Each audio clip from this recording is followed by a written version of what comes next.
మొన్న మన foreign minister Jayashankar master గారు మొరీషియస్ వెళ్ళారు. 2 days విజిట్. అక్కడ జన్ ఔషధి సెంటర్ కేంద్రం దీన్ని ఈయన ఓపెన్ చేశారు. తరువాత ఎన్నో ప్రాజెక్టుల్లో సంతకాలు పెట్టారు. పెట్టిన తరువాత ఈయన మీడియాతో మాట్లాడారు.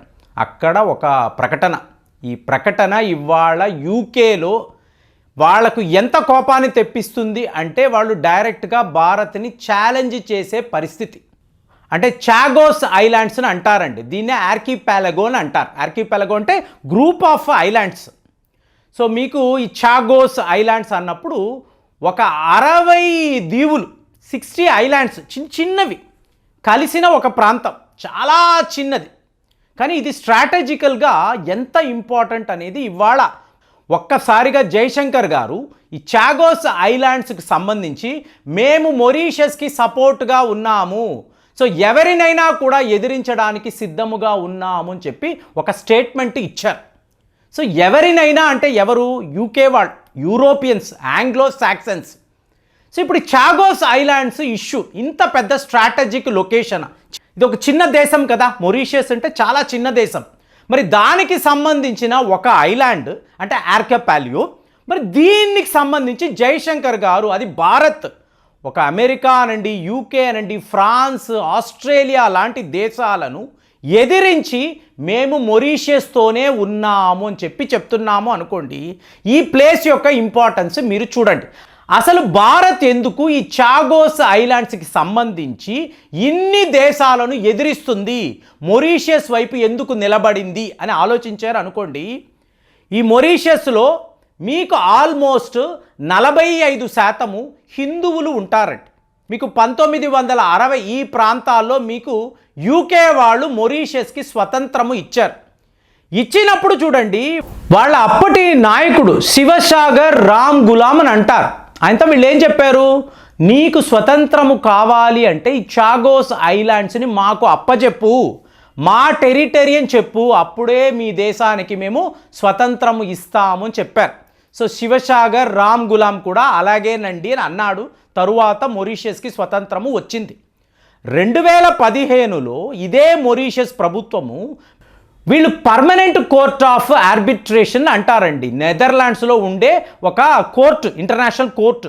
ఇక్కడికి వెళ్ళి యూకే వాళ్ళు ఈ పర్టికులర్ ఆర్కిపెలగోని మాది అని అంటున్నారు, ఇది కరెక్ట్ కాదు కదా, ఇది మా యాన్సెస్ట్రల్ హోమ్ కదా, అంటే మొరీషియస్కి సంబంధించిన దీవులు కదా, దీనిని వీళ్ళు ఎలా క్లెయిమ్ చేయగలరు అని చెప్పి వీళ్ళు కోర్టుకు వెళ్ళారు.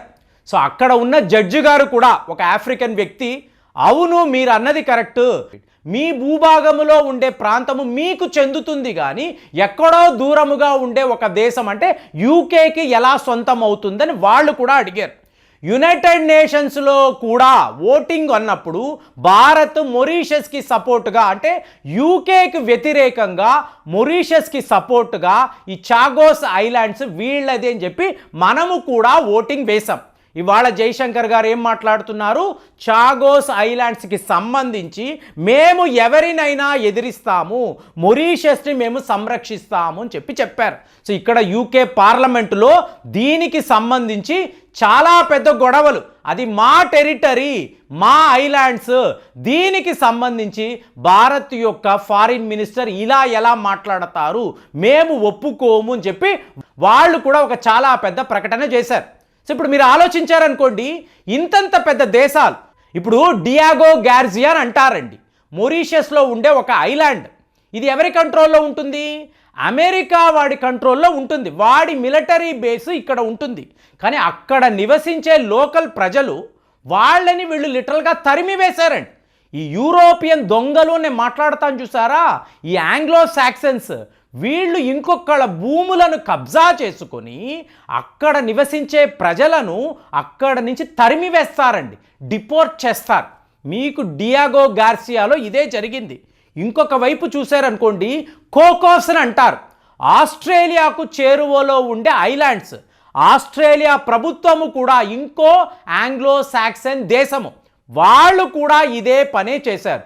ఇటువైపు చూశారనుకోండి, లా రీయూనియన్ అంటారు, ఫ్రాన్స్కు సంబంధించిన మిలిటరీ కంట్రోల్లో ఉండే ఒక ఐలాండ్, అంటే ఇండియన్ ఓషన్ రీజన్ ఇక్కడ ఎన్నో దీవులు, ఒకవైపు మాల్దీవ్స్ అనండి, ఇంకొక వైపు మొరీషియస్ అనండి, అటువైపు అంతా కూడా ఆఫ్రికా దేశాలు.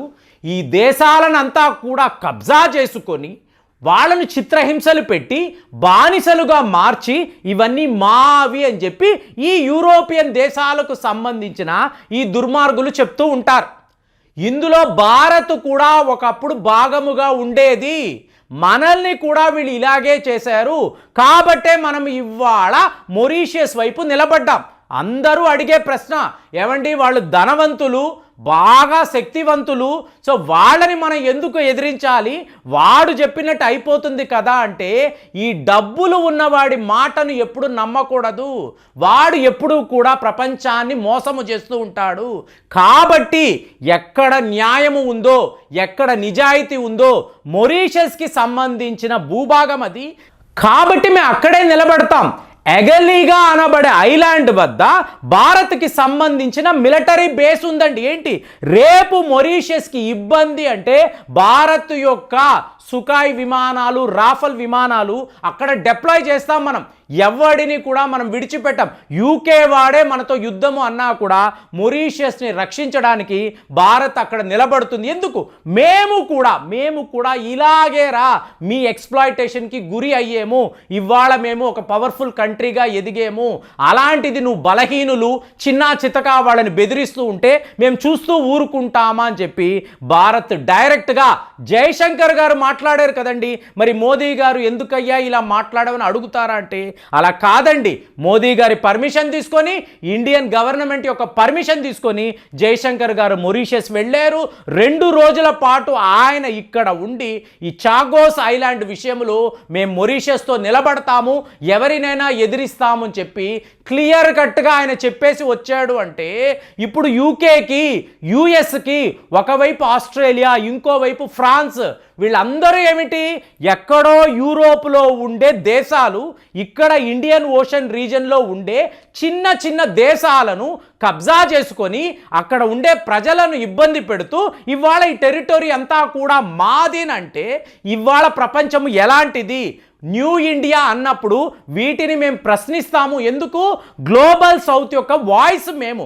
గ్లోబల్ సౌత్లో ఎక్కడ ఏ దేశానికి ఇబ్బంది అంటే మేము నిలబడతామని చెప్పడానికి జయశంకర్ గారు ఈ పని చేసేసి వచ్చారు. మరి మీరు చెప్పండి, ఎప్పుడో మేము కబ్జా చేసుకున్నామండి, 2వ ప్రపంచ యుద్ధం అయిపోయిన తరువాత వీళ్ళకి స్వతంత్రము అన్నాము, అయినా కూడా కొన్ని టెరిటరీస్ మా కంట్రోల్లోనే ఉంటుంది. ఇవాళ మేము వీటిని ఆ దేశాలకు ఇవ్వము, అప్పజెప్పము, అక్కడ లోకల్గా నివసించే ప్రజలను తరిమి వేస్తాము అంటే మీరు నేను ఒప్పుకుంటామా? ఇలా జరుగుతుందా? ఇలాంటి దుర్మార్గాన్ని ఇంకా కూడా ఈ ప్రపంచము సహిస్తుందా అంటే ఇంపాసిబుల్. అలా జరగదు అని చెప్పి మనము క్లియర్ కట్గా చెప్పాము. మొరీషియస్తో నిలబడ్డాము. అక్కడ నివసించే ప్రజలందరూ కూడా భారత సంతతికి చెందిన వాళ్ళే, ఇది ప్రపంచానికే తెలుసు. కాబట్టి వాళ్లను రక్షించాలి అన్నా కూడా భారత్ ఎప్పుడూ కూడా సర్వము సిద్ధముగా, ఎప్పుడూ కూడా రెడీగా ఉంటుంది అన్న వార్నింగ్ యూకేకి ఇచ్చేసి జయశంకర్ గారు వచ్చారు. మనము ఫ్రీ ట్రేడ్ అగ్రిమెంట్ని కూడా పట్టించుకోలేదు. మొరీషియస్ మాకు ఇంపార్టెంట్, అలాగే ఈ ఐలాండ్స్ని కాపాడే తీరతాం అన్నారు. ఇది చాలా గొప్ప వార్తగా నాకు అనిపించింది. మరి మీరు ఏం ఆలోచిస్తున్నారు? మీ అభిప్రాయాలు ఎలా ఉన్నాయో కామెంట్స్లో తెలియజేయండి. మళ్ళీ వచ్చే వీడియోలో కలుద్దాం. జై హింద్.